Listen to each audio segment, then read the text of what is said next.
Olá, seja bem-vindo a mais um episódio do Resenha Futebol Clube, aqui do Terraço Choperia Iraporchá, São Vicente, litoral sul de São Paulo. E hoje na companhia do Narciso, ex-volante, ex-zagueiro.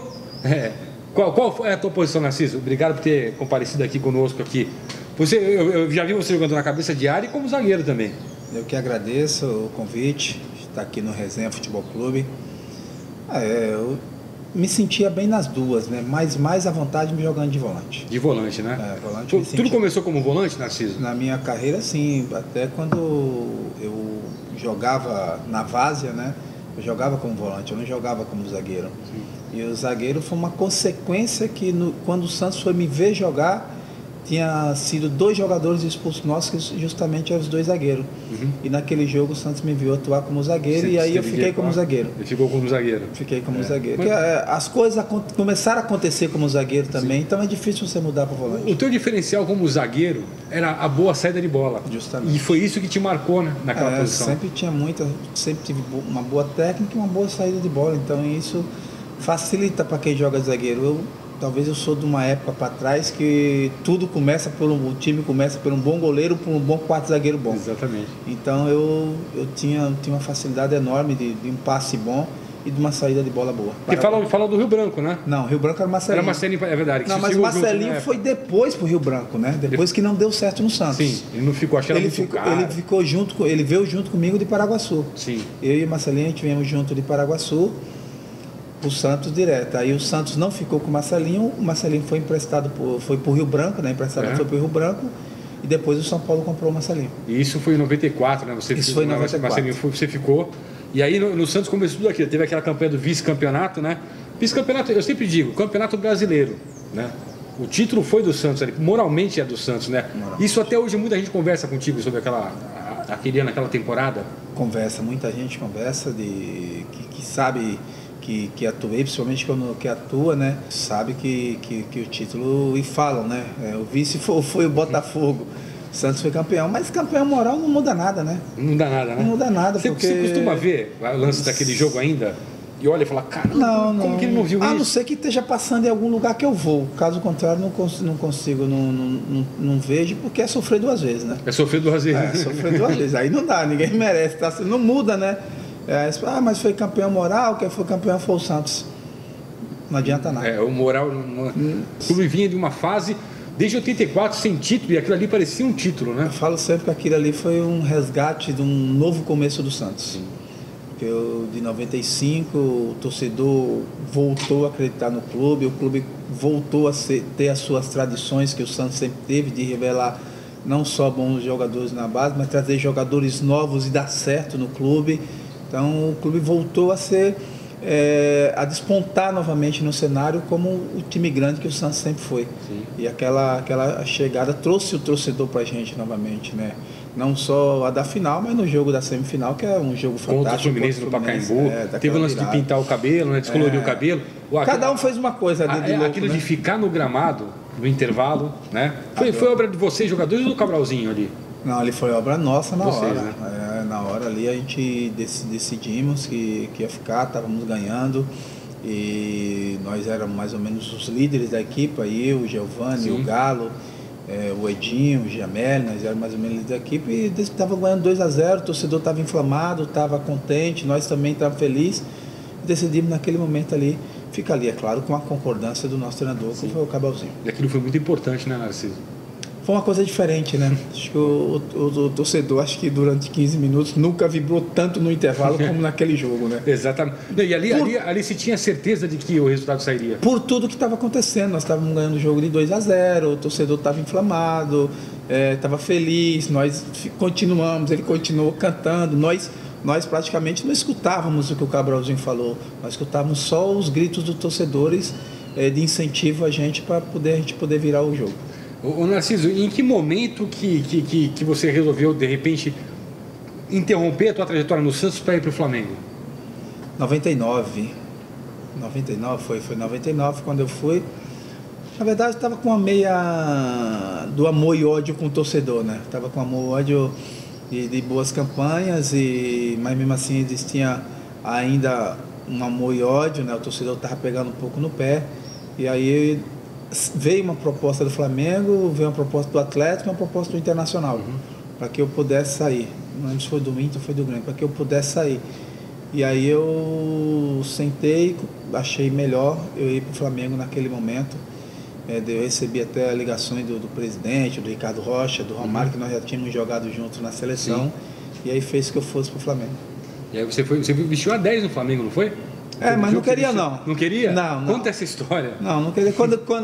No Flamengo, como eu estava jogando de volante, estava jogando era eu, o Beto e o Iranildo. E eu não queria jogar com a 10. E o Iranildo gostava de jogar com a 10. Aí quando eles me colocaram com a 10, foi no primeiro jogo que eu fiz, eu mesmo falei depois do jogo, joguei naquele jogo, e depois eu falei, vamos trocar. O Beto gostava da 7 que o Iranildo estava jogando, eu gostava da 8 que o Beto estava jogando, e o Iranildo gostava da 10. Só tivemos o rodízio, não mudou muito. Narciso, mas a 10 do Flamengo, ela pesa realmente? Não deve pesar mais que a 10 do Santos, mas ela pesa realmente? São duas camisas poderosas. Muito, né? As 10 dos dois clubes são muito poderosas, do Santos muito mais, que é o rei do futebol, Pelé, né? E a do Flamengo também, pelo tudo aquilo que o Zico também fez pelo Flamengo, né? Nas épocas do Zico, de áurea dele, também fez muita coisa, principalmente no Maracanã, né? O Maracanã praticamente era a casa dele, ele deitava e rolava de jogar no Maracanã. Mas também não tinha nada a ver comigo, né? Não tinha nada a ver comigo. Você jogou clássico pelo Flamengo lá? Joguei. Qual? Todos? Não, todos não, só contra o Botafogo. Botafogo? Só contra o diferente também? Foi Maracanã? Diferente. A torcida do Flamengo também é diferente. A gente fala do Corinthians aqui em São Paulo, de incentivo, de estar presente, de ir no estádio.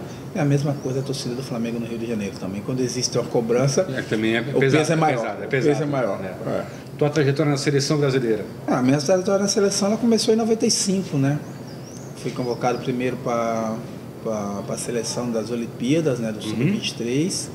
E aí eu comecei a dar sequência dentro da seleção brasileira, onde eu fui chamado também como zagueiro e também como volante. Exatamente. Né? Fui chamado nas duas funções. Como zagueiro comecei em 95, que é até mais engraçado. Em 97, quando o Vanderlei, nós mudamos a posição. E aí eu estava sendo convocado direto como zagueiro. E quando eu mudei para volante, até o Zagallo, Américo Faria, o pessoal me ligou, falou assim, volta para zagueiro, lá você está 90% dentro da Copa do Mundo, de 98, 98 né? E como volante a concorrência sempre é maior. Sim. Só que eu estava tão adaptado de volante que eu não quis voltar para ser zagueiro. E por causa disso deixou de disputar a Copa, Narciso? Foi o Júnior Baiano. Foi o Júnior Baiano. Que praticamente não tinha sido não tinha nenhuma convocação. Foi convocado 2 meses antes de ir para a Copa do Mundo, em 98. E eu tinha essa grande oportunidade de ter ido. Mas aí Deus sabe o que faz. Os caminhos... Você tinha quantos anos naquela época? Lembro. Estava com 25? Não. Acho que por aí, 24, 25 anos. 24, 25 anos, né? Então, aí teria mais uma Copa pela frente. Não fosse aquele episódio que você rotula como o jogo mais importante da sua vida que você venceu, foi contra a leucemia, né? Eu falo que é o jogo mais importante porque você luta com quem você não sabe, né? Fácil você jogar uma partida, você sabe com quem você está jogando, vai terminar ali, tu vai para tua casa, você vai ganhar, você vai perder, você vai empatar. Claro, com talvez um manifesto diferente de alegria ou de tristeza, né? Mas ali eu estava lutando contra quem você não conhece, o adversário inesperado, a gente não sabia o que ia acontecer pela frente, por isso que eu falo sempre que foi o jogo da minha vida. E aí, eu lembro muito bem como se fosse agora, mas você voltou em 2003, né? 2003. Você voltou, e foi no jogo contra o Curitiba, no Paraná, e você entrou, o Leão te colocou no final, você quase meteu um gol, Sim. Cara. Eu tinha voltado aqui na Vila contra o Atlético Paranaense, mas só que eu não atuei aquele jogo, né? Fiquei no banco de reserva. E a volta mesmo jogando foi contra o Curitiba, lá no Couto Pereira, né? Um momento também magnífico. Né? Eu me lembro que foi uma bola cruzada, você esticou, você quase fez o gol ali.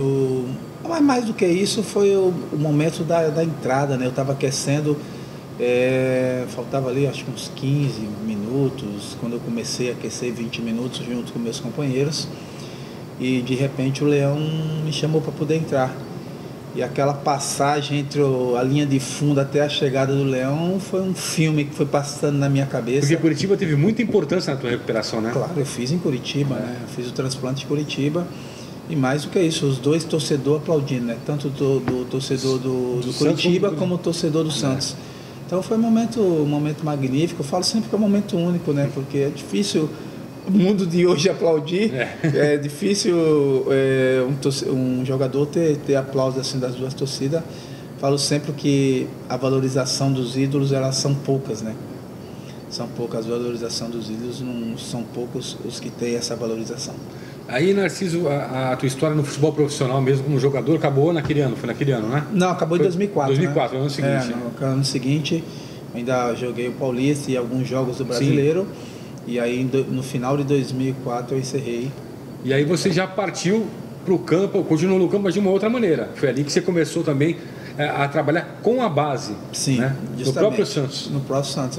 A partir do momento que eu parei, eu recebi o convite, né? Para poder dar início a uma nova carreira.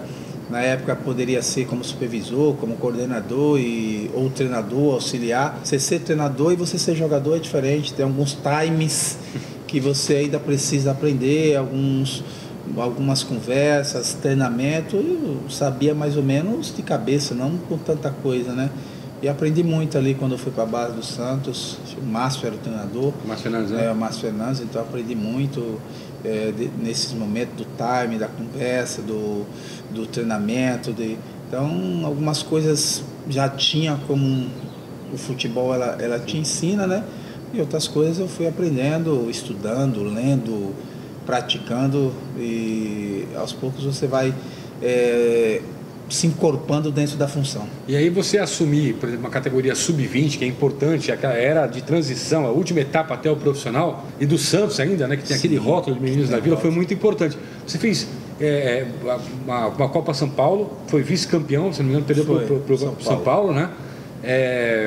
E eu lembro que foi em 2010, 2010 nós perdemos. Que vocês perderam, e logo depois justificaram, né?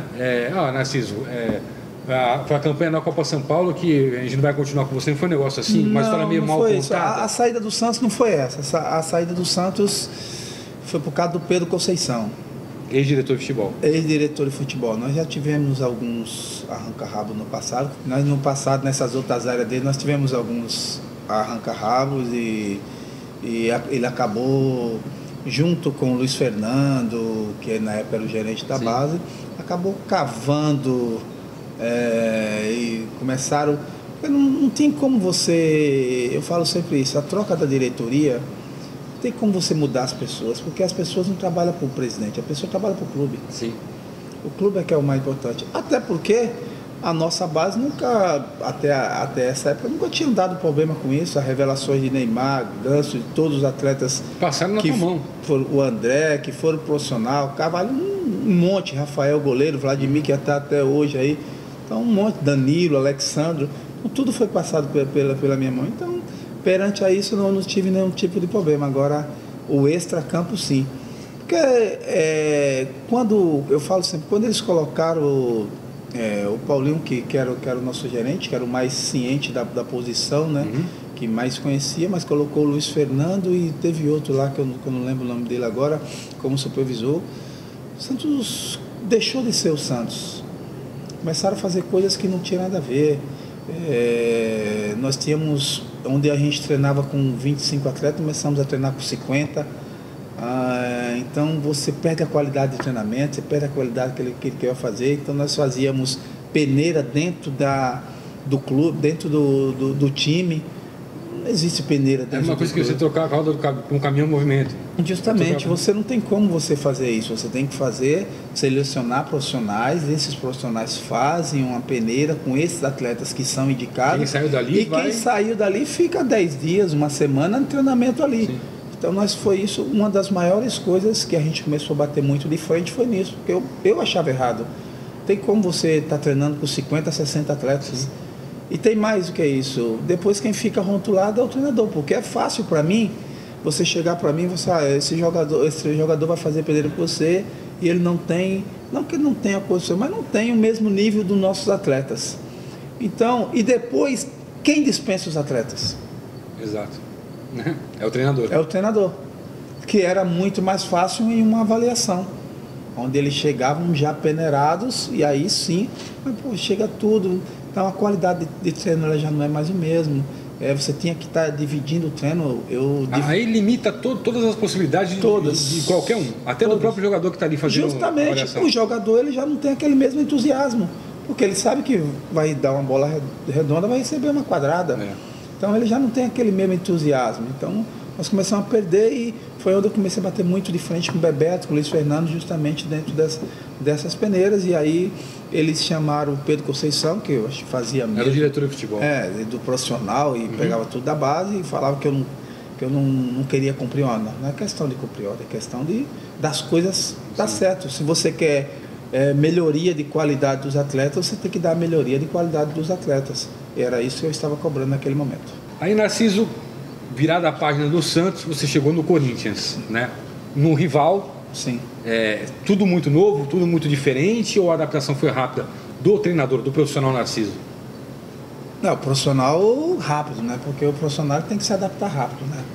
Você sente um pouco pelo Narciso do Santos Futebol Clube, de repente está usando a roupa do Corinthians. Isso que foi um pouco mais de você entender nesse sentido. Mas também eu entendia que era meu lado profissional. Sim.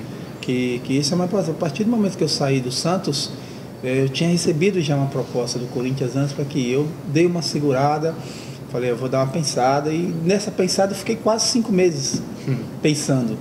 E aí novamente eles vieram e falaram, pô, vamos lá, tal.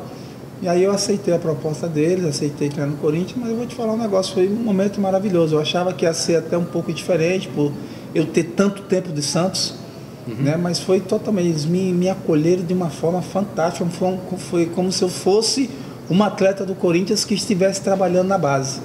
E isso foi muito legal. Eu já conhecia o Marcelinho Paulista, que foi a pessoa que veio, o Andrés, que era o presidente, eu também já conhecia o Andrés, né?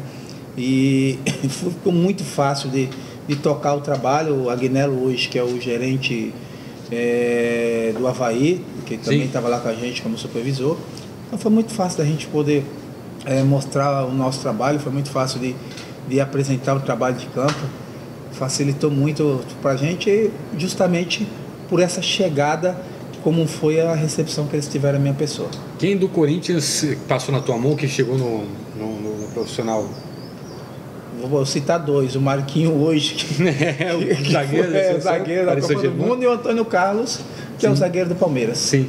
São os dois. Nós temos outro jogador, tem jogador hoje que joga na Turquia. De responsa, hein? Tem jogador, o Paulinho mesmo joga na Turquia, o Leonardo joga na Ponte Preta, então, o Douglas joga no Japão, o Douglas Tanque.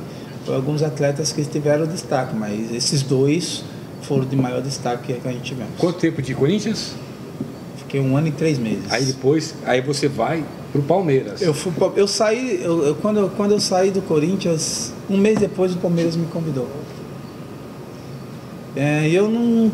Porque quem estava era o César Sampaio, né? Sim, César Sampaio que me ligou, pô, nós estamos mudando, tentando botar uma cara nova aqui no Palmeiras, fazendo um trabalho diferente, começando pela base, para a gente poder revelar também grandes jogadores.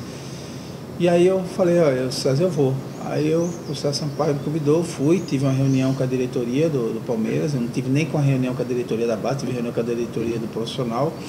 Nós alinhamos e aceitei, foi outro lugar também muito bom de trabalhar, fantástico de trabalhar. Qual foi o período lá, Narciso? O Palmeiras também foi 1 ano e pouco também. E também revelou, também tem responsável. Sempre passa. Sempre passa, né, cara? O Vitor Luiz, que hoje joga no profissional, estava com a gente lá. O do Corinthians, até o Rodney, né? O Rodney, que hoje é do Flamengo. O Vitor Luiz. A gente tinha o Diego Souza, que era um jogador muito bom e de repente não rendeu tudo aquilo no profissional. Na base ele fazia chover. Então, foram alguns jogadores que... Mas foi uma época boa no Palmeiras, porque Palmeiras, por tanta rivalidade que tinha entre Palmeiras e Corinthians, interessante, quando eu ia jogar contra o Palmeiras pela base, contra o Corinthians, a torcida do Corinthians pedindo para eu voltar para o Corinthians. Aqueles que iam no jogo pedindo, Narciso, volta para o Corinthians. Interessante. E até achava que poderia ser diferente, né? Porque a torcida acompanha, a torcida do Corinthians, ela acompanha. E nos clássicos, principalmente. E eles pediam, voltam para cá. No jogo, o jogo rolando, Narciso, volta para o Corinthians, volta para o Corinthians. Mas eu fico feliz de ter deixado um legado. Nos 3 lugares, né? Deixei as portas abertas, hoje frequento os 3 lugares, hoje meu filho até joga no Palmeiras, no Sub-15 do Palmeiras, e não tenho nenhum tipo de problema com isso. Narciso, hoje se você receber um convite, cara, Narciso como técnico do profissional ou como técnico da base? Você tem que escolher. Da base de um time grande ou do profissional de um time intermediário, que se fala assim. O que o Narciso hoje escolheria? O profissional é muito estável, né? A gente sabe que tem uma estabilidade muito grande, porque o futebol é imediatismo, né? Ele cobra de você o resultado o mais rápido possível. Se você não der resultado em 3, 5, no máximo 7 jogos, praticamente você fora. Temos desvalores diferentes, mas hoje, por tudo aquilo que eu penso, eu voltaria para a base sem problema nenhum. Ficaria melhor na base. Boa. Formação de atletas hoje é importante. É importante. Hoje, porque às vezes formam times, esquecem de formar os jogadores, né, Narciso? Justamente. Era muito que eu cobrava, né, cara? Dentro daquilo que era do futebol, eu cobrava bastante e também por isso talvez seja o meu desgaste, porque eu cobro bastante da diretoria para que ela possa dar o máximo de tudo que um clube grande possa dar para o seu atleta da base, porque o fruto é dali. Sim. O fruto, hoje você vende um atleta da base, a gente tem um exemplo aí por 50 milhões, 100 milhões, 30 milhões. É mais fácil você acreditar no produto que é seu do que você trazer um produto e esse produto não dá certo, você traz com um peso maior. Então, quanto mais você dá capacidade, estrutura, condições de treinamento profissional, treinar os atletas, eu acho que é melhor sair lucrando mais. Isso aí. Narciso aqui no Resenha Futebol Clube, direto do Terraço Choperia, Ilha-Porchá, São Vicente, litoral sul de São Paulo. Manda um abraço para o Valmir Lopes, da Tática Assessoria. Grande Valmir. Melhor assessor de imprensa que o Santos já teve, hein? Com certeza. Gente finíssima. Gente boa, da melhor qualidade. Ele já está até presente comigo, mas teve um imprevisto. O Valmir eu conheci o Valmir em 98. No próprio Santos. No Santos. Não lembro se foi em 98 ou foi em 97. Sim. E a nossa amizade. Em 97. Permuta até hoje. Graças a Deus, até hoje, uma pessoa sensacional. O Valmir sofreu pouco na mão do Leão, né? Quem não sofreu? Narciso, obrigado, cara. Obrigado mesmo. E o Valmir vai mandar as novidades, que eu sei que tem novidades chegando por aí. Tem novidades, sim. Valeu, obrigado, Narciso. Um abraço, obrigado a você pela companhia. Até o próximo episódio. Tchau. A torcida do Coritiba parecia não ter mais motivos para aplaudir. Só que tinha. Narciso é chamado. À beira do gramado espera e recebe apoio da torcida adversária. Eu resolvi voltar para casa, parar de vez com o futebol. Pude contar, na época ainda também, com o apoio da minha família, em que eu voltei, acabei minha faculdade de Educação Física, que era você jogando futebol, fazia faculdade na época, parte didática, digamos assim, com o que eu pude vivenciar dentro das 4 linhas, né? E aí, desde pegar a experiência de pessoas como Jair Pereira e outros tantos treinadores que eu tive na categoria de base também, foi importante para mim. A gestão do futebol profissional desses clubes ainda com muito o que melhorar. Você tem essa visão também? Eu concordo plenamente, Fabiano, e sempre que eu tenho oportunidade, eu falo que o grande problema do futebol brasileiro é de gestão.